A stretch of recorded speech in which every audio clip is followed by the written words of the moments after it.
প্রিয় বন্ধুরা, তোমাদের স্বাগত জানাই আমাদের ডিএসবিবি পড়াশুনো চ্যানেলের পক্ষ থেকে।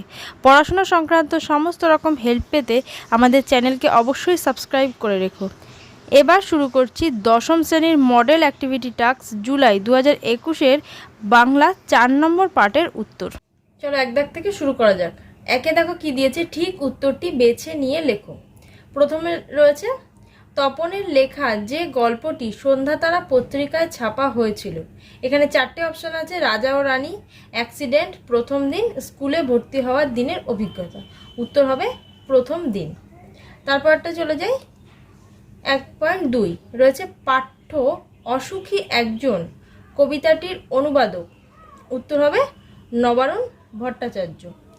1.3 রয়েছে আফ্রিকা কবিতাটি রবীন্দ্রনাথ ঠাকুরের যে কাব্যগ্রন্থে রয়েছে।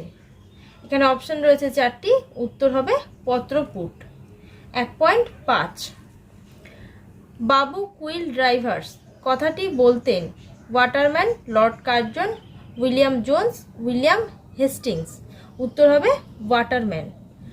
এবার 1.5 যে কাব্যগ্রন্থটি শঙ্খ ঘোষের লেখা নয় সেটি হলো। এখানে 4টি অপশন রয়েছে, উত্তর হবে ধুম লেগেছে হৃদ কমলে। এরপরে 2 দাগের প্রশ্ন বলবো। 2 দাগের প্রশ্নগুলো একটু দেখে নাও। একে দিয়েছে কোন কথাটি শুনে তপনের চোখ মার্বেল হয়ে গিয়েছিল। উত্তর হবে তপন এতদিন ভেবে এসেছে লেখকরা বুঝি অন্য জগতের মানুষ, সাধারণ মানুষদের সঙ্গে তাদের কোনো মিলই নেই।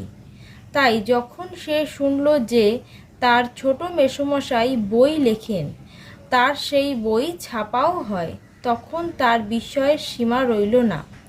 নতুন মেসোমশাই একজন সত্যিকারের লেখক, এই আশ্চর্য খবরটা শুনেই তপনের চোখ মার্বেলের মতো গোল হয়ে গিয়েছিল। এবার পরেরটা 2.2 প্রশ্ন রয়েছে অসুখী একজন কবিতাটি পাবলো নেরুদার কোন কাব্যগ্রন্থের অন্তর্গত। উত্তর হবে বিংশ শতাব্দীর মধ্যভাগে রচিত পাবলো নেরুদার এক্সট্রাভ্যাগারিয়া কাব্যগ্রন্থের লা দেসদিচাদা কবিতাটি নবারুণ ভট্টাচার্য অসুখী একজন নামে অনুবাদ করেন। কবিতাটি তার অনুদিত এবং সংকলিত বিদেশি ফুলের রক্তের ছিটে বইয়ের অন্তর্ভুক্ত হয়। তৃতীয় প্রশ্নে রয়েছে হারিয়ে যাওয়া কালিকলম প্রবন্ধে প্রাবন্ধিক ছেলেবেলায় কার লেখা জ্যামিতি বই পড়েছিলেন বলে জানিয়েছেন। উত্তর হবে হারিয়ে যাওয়া কালিকলম প্রবন্ধে প্রাবন্ধিক ছেলেবেলায় ব্রহ্মমোহন মল্লিকের লেখা জ্যামিতি বই পড়েছিলেন। পরের প্রশ্ন দেখো আফ্রিকা কবিতায় দিনের অন্তিমকাল কিভাবে ঘোষিত হয়েছিল। উত্তর হবে রবীন্দ্রনাথ ঠাকুরের আফ্রিকা কবিতায় দিনের অন্তিমকাল বলতে একদিকে যুগান্তের ইঙ্গিত ও ধ্বংসের পূর্বাভাস, আর অন্যদিকে ক্ষমতালোভী শাসকের নির্দয় শাসন অবসানের এক সুস্পষ্ট ঘোষণা। এবার 2.5 রয়েছে আয় আরও বেঁধে বেঁধে থাকি কবিতায় কবি পায়ে পায়ে হিমানির বাদ বলতে কি নির্দেশ করেছেন। এর উত্তর হবে কবি শঙ্খ ঘোষের লেখা আয় আরও বেঁধে বেঁধে থাকি কবিতায় পায়ে পায়ে বলতে মানুষের প্রতি পদক্ষেপকে বোঝানো হয়েছে। মানুষের চলার পথে নানান প্রতিকূলতা প্রতি মুহূর্তে বরফের দেয়ালের মতোই বাধা হয়ে দাঁড়ায়। হিমানির বাঁধ সেই বাধার প্রতীক। 3 দাগের প্রশ্নগুলো একটু দেখে নাও, আমি এবার এক এক করে উত্তর। 3-এর প্রথমে রয়েছে দেখো ওর হবে বক্তাকে কেন তার এমন মনে হয়েছে। এর উত্তর হবে ওর হবে উদ্ধৃতাংশটি আশাপূর্ণা দেবীর লেখা জ্ঞানচক্ষু গল্প থেকে নেওয়া হয়েছে। ওর হবে উদ্ধৃতাংশটির বক্তা হলেন তপনের নতুন মেসোমশাই। কেন তার এমন মনে হয়েছে, তার এমন মনে হওয়ার কারণ তার বয়সী ছেলেমেয়েরা সাধারণত রাজারানী, খুন, জখম, অ্যাক্সিডেন্ট নয়তো না খেতে পেয়ে মরে যাওয়া প্রভৃতি বিষয়ে গল্প লেখেন, কিন্তু তপন সেসব না লিখে তার ভর্তি হওয়ার দিনের অভিজ্ঞতা আর অনুভূতি নিয়ে গল্প লিখেছে। তপনের লেখক মেশোর মতো এ খুবই বিরল লক্ষণ, অর্থাৎ তপনের লেখার হাত ও দেখার চোখ দুই আছে। 3.2 রয়েছে অসুখী একজন কবিতায় কার মাথার উপর বছরগুলি কেন পরপর পাথরের মতো নেমে এসেছিল। দেখো এর উত্তর হবে পাবলো নেরুদার লেখা অসুখী একজন কবিতায় কথকের প্রিয়তমার মাথার উপর বছরগুলি পরপর নেমে এসেছিল। জীবন ও জীবিকার জন্য বাসভূমি ছেড়ে দূরে চলে যাওয়া তার মানুষটি যে ফিরে আসবে না একথা তার প্রেমিকার অজানা ছিল। কিন্তু জীবন এতে থেমে থাকেনি। বৃষ্টিতে কবির পায়ের দাগ মুছে তাতে ঘাস জন্মায়। নিরন্তর অপেক্ষা চলতেই থাকে। দীর্ঘ প্রতীক্ষায় নারীর জীবনে তার প্রিয়তমের অনুপস্থিতির বছরগুলো যেন পাথরের বোঝা হয়ে তার মাথার ওপর নেমে আসে। এখানে পরপর বলতে বিচ্ছেদ বেদনার গভীরতা বোঝানো হয়েছে। এবার 3.3 দেখো প্রশ্ন রয়েছে আমরা ভিখিরি 12 মাস আয় আরো বেঁধে বেঁধে থাকি কবিতায় কবির এমন মন্তব্যের কারণ বিশ্লেষণ করো। কবি শঙ্খ ঘোষের আয় আরো বেঁধে বেঁধে থাকি কবিতা থেকে উদ্ধৃত অংশটি গৃহীত। সাধারণ শ্রমজীবী এই মানুষগুলি সমাজের নিচের তলার হিসেবে পরিচিত।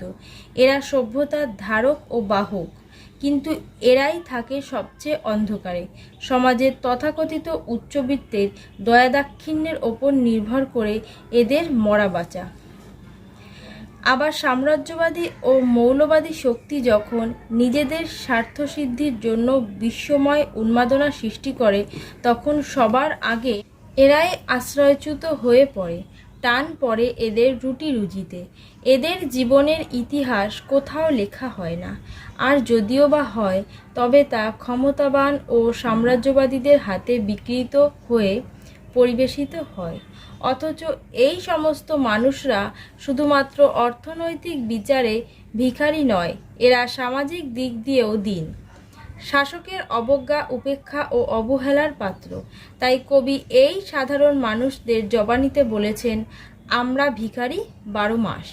এরপরে 3.4 দেখো প্রশ্ন রয়েছে উদ্ভ্রান্ত আদিম যুগের কথা আফ্রিকা কবিতায় কিভাবে উল্লিখিত হয়েছে। রবীন্দ্রনাথ ঠাকুরের লেখা আফ্রিকা কবিতায় স্রষ্টার ততক্ষণ পর্যন্ত সন্তুষ্টি হয় না যতক্ষণ না তার সৃষ্টিকর্ম নিজের মন মতো হয়। সেই সত্যকে কল্পনা করেই কবি বলতে চেয়েছেন সৃষ্টির আদিম লগ্নে ঈশ্বর তার সৃষ্টিকে বারবার ধ্বংস করে নতুনভাবে গড়ে তুলেছিলেন, কিন্তু তা কখনোই তার মন মতো হচ্ছিল না। উদ্ভ্রান্ত আদিম যুগে স্রষ্টা নিজের প্রতি অসন্তুষ্ট হয়ে তার সৃষ্টিকে নিখুঁত করবার জন্য বারবার বিধ্বস্ত করেছিলেন। আলফ্রেড ওয়েগেনারের মতে বহুকাল আগে পৃথিবীতে একটি মহাদেশ ছিল। টেকটনিক প্লেটগুলি নড়াচড়ার ফলে সেই স্থলভূমি বিচ্ছিন্ন হয়ে একটি মহাদেশের সৃষ্টি হয়েছে। এই আফ্রিকা কবিতায় এশিয়া মহাদেশ থেকে আফ্রিকা বিচ্ছিন্ন হয়ে যাওয়া প্লেট তত্ত্বকে তিনি যেভাবে সৃষ্টির আদিম লগ্নে প্রলয়ের মোড়কে তুলে ধরেছেন তা অনবদ্য।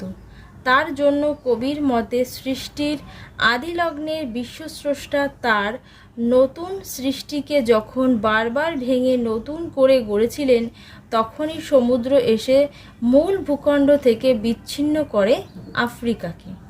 এরপরে 3.5 দেখো প্রশ্ন রয়েছে আমি যেখানে কাজ করি সেটা লেখালেখির আপিস। সেই আপিসের চিত্র লেখক কিভাবে উপস্থাপিত করেছেন।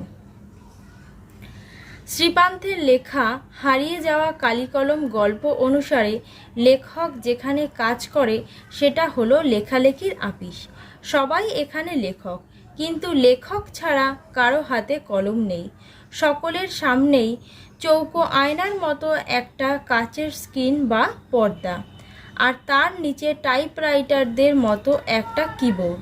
প্রতিটি বোতাম ছাপা রয়েছে একটি করে হরফ। যা ইতিমধ্যে লেখা হয়েছে তাই ফুটে উঠছে পর্দায়। একদিন যদি কোনো কারণে লেখক কলম নিয়ে যেতে ভুলে যায়, কারো কাছে কলম চেয়ে পেতেন না, আর যদিও বা পেতেন সেটি দিয়ে লেখার মধ্যে লেখক কোনো সুখ খুঁজে পেতেন না। এইভাবে লেখকের আপিসের চিত্রটি ফুটে উঠেছে। 4 দাগের প্রশ্নগুলো তোমরা দেখে নাও, আমি একে একে বলবো। দেখো 4-এর 1-এ রয়েছে পৃথিবীতে এমন অলৌকিক ঘটনাও ঘটে। কোন ঘটনাকে অলৌকিক আখ্যা দেওয়া হয়েছে? সেই ঘটনার প্রতিক্রিয়া কি হয়েছিল জ্ঞানচক্ষু গল্প অনুসরণে বুঝিয়ে দাও। এটা একটু বড় প্রশ্ন, উত্তরটা এবার বলছি। প্রখ্যাত শিশু সাহিত্যিক আশাপূর্ণা দেবীর গল্প জ্ঞানচক্ষুর কেন্দ্রীয় চরিত্র তপন। বিশাল পৃথিবীতে স্বল্প বাস্তবতা বোধ নিয়ে আর 5টা শিশুর মতোই তারও পথ চলা। লেখকদের সম্পর্কে তার ধারণা সে কথাই বলে। সেই তপন তার নতুন লেখক মেসোমশাইয়ের সান্নিধ্যে এসে প্রতিভাকে বিকশিত করে কাঁচা হাতে লিখে ফেলে একটা আস্ত গল্প। সেই গল্প মেসোর হাতে গেলে মেসো তপনের ও বাড়ির লোকেদের মন রাখার জন্য তার সামান্য কারেকশন করে সন্ধ্যাতারা পত্রিকায় ছাপিয়ে দেওয়ার অঙ্গীকার করেন ও সেটি নিয়ে যান। এর বেশ কিছুদিন পর সন্ধ্যাতারা পত্রিকায় গল্পটি ছেপে বেরোয়। তপনের কাছে এই চমকপ্রদ ঘটনাটি অলৌকিক বলে মনে হয়েছিল। অলৌকিক শব্দটির আভিধানিক অর্থ হল মানুষের পক্ষে যা সম্ভব নয় বা পৃথিবীতে সচরাচর ঘটে না। এক্ষেত্রে ছোট্ট তপনের লেখা গল্প পরিবেশ ও পরিস্থিতির সমন্বয়ে যেভাবে ছাপার অক্ষরে প্রকাশিত হয়েছিল সেটাই অলৌকিক।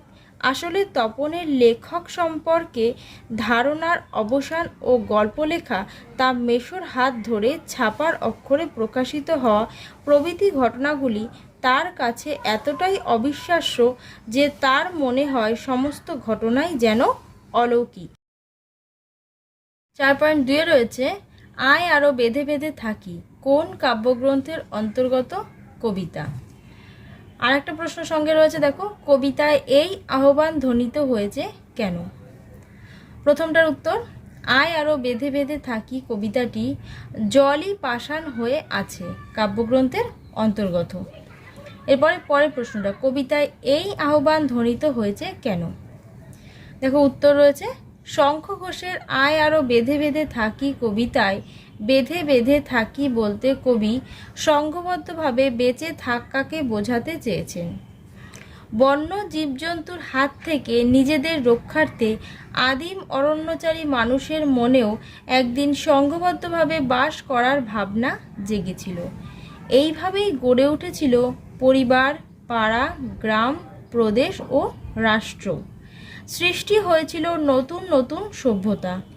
আজ বন্য জন্তুর ভয়ে নয়, সাম্রাজ্যবাদী, ক্ষমতাবান ও মৌলবাদী শক্তি তাদের নৃশংসতার সাধারণ মানুষের সামনে অস্তিত্বের সংকট সৃষ্টি করেছে। এই সংকট থেকে রক্ষা পেতে ভাবী প্রজন্মের কাছে এক সুন্দর পৃথিবী রেখে যেতে হলে প্রয়োজন মানুষের সংঘবদ্ধতা। সুস্থ, শক্তিকামী ও বিবেকবান মানুষের ঐক্যবদ্ধ অঙ্গীকারকেই একমাত্র এ সভ্যতার সংকটমোচন সম্ভব। কবি এ কথাই বলেছেন। এবারে 4.3 প্রশ্ন রয়েছে, দস্যুরা কিভাবে আফ্রিকার ইতিহাসে চিরচিহ্ন এঁকে দিয়ে গিয়েছিল তা আফ্রিকা কবিতা অনুসরণে আলোচনা করো। রবীন্দ্রনাথ ঠাকুর তার আফ্রিকা কবিতায় অপমানিত ইতিহাস বলতে সাম্রাজ্যবাদী শাসকদের দ্বারা শোষিত আফ্রিকার বঞ্চনা ও লাঞ্ছনার ইতিহাসকে বুঝিয়েছেন। সৃষ্টির সূচনা থেকেই আফ্রিকা অরণ্যাবৃত। সে তথাকথিত উষ্ণ সভ্যতার আলো থেকে বহু দূরে নির্বাসিত ছিল। সভ্য ইউরোপীয় সভ্যতার চোখেও আফ্রিকা উপেক্ষিত ছিল দীর্ঘদিন।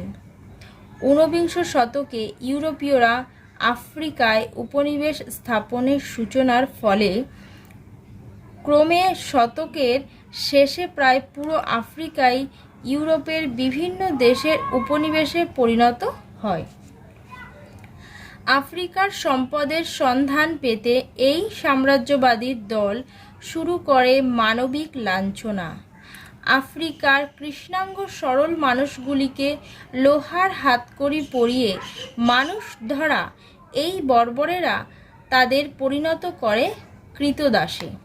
তাদের বর্বরতা ও লোভ আফ্রিকার সূর্যহারা অরণ্যের চেয়েও কালো। এইসব অত্যাচারিত মানুষদের রক্ত ও অশ্রুতে কর্দমাক্ত হয় আফ্রিকার বনপথের ধুলো।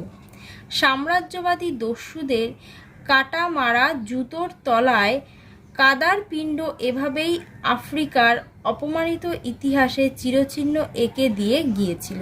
4.4 রয়েছে জন্ম নিল ফাউন্টেন পেন। হারিয়ে যাওয়া কালিকলম রচনা অবলম্বনে ফাউন্টেন পেনের জন্ম বৃত্তান্ত আলোচনা করো। দেখো উত্তর। উদ্ধৃতাংশটি লেখক শ্রীপান্থের হারিয়ে যাওয়া কালিকলম নামক প্রবন্ধ থেকে গৃহীত। পৃথিবীর প্রতিটি আবিষ্কারের পিছনেই থাকে নানান গল্প বা ঘটনা। তবে গল্প বা ঘটনা যাই থাক না কেন, প্রয়োজনের তাগিদেই যে আবিষ্কারক এ কথা সকলেই মানতে বাধ্য। লুইস অ্যাডসন ওয়াটারম্যানের ফাউন্টেন পেন আবিষ্কারের পিছনেও এমনই একটি বৃত্তান্ত রয়েছে। তিনি ছিলেন একজন ব্যবসায়ী।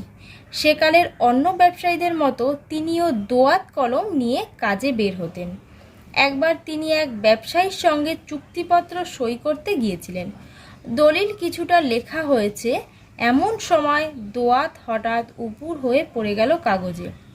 আবার তিনি ছুটলেন কালির সন্ধানে। ফিরে এসে তিনি শোনেন ইতিমধ্যে আর একজন ব্যবসায়ী সই সাবুত করে চুক্তি পাকা করে ফেলেছেন।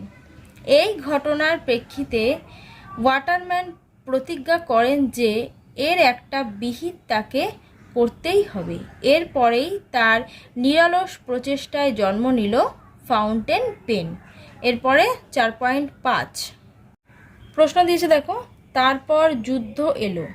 কিসের মতো যুদ্ধ এলো? তার কি পরিণতি ঘটল? প্রথমে দিয়েছে কিসের মতো যুদ্ধ এলো। পাবলো নেরুদার অসুখী একজন কবিতা অনুসারী রক্তের এক আগ্নেয় পাহাড়ের মতো যুদ্ধ এসেছিল। এরপরে তার পরের প্রশ্ন, তার কি পরিণতি ঘটল? চিলিয়ান কবি পাবলো নেরুদা জীবনযুদ্ধের একজন লড়াকু সৈনিক। চোখের সামনে ঘটে যাওয়া 2 বিশ্বযুদ্ধ প্রত্যক্ষ করেছেন তিনি। তাই পাঠ্য কবিতায় তিনি যুদ্ধের যে করুণ ও মর্মস্পর্শী ছবি এঁকেছেন তাও অত্যন্ত বাস্তবোচিত। অসুখী একজন কবিতাটি আসলে যুদ্ধের প্রেক্ষাপটে এক শাশ্বত ভালোবাসার গল্প। কবি যুদ্ধের বীভৎসতার মাঝে প্রেম যে অনিবার্য তা দেখাতে গিয়ে খণ্ড খণ্ড যুদ্ধের চিত্র তুলে ধরেছেন।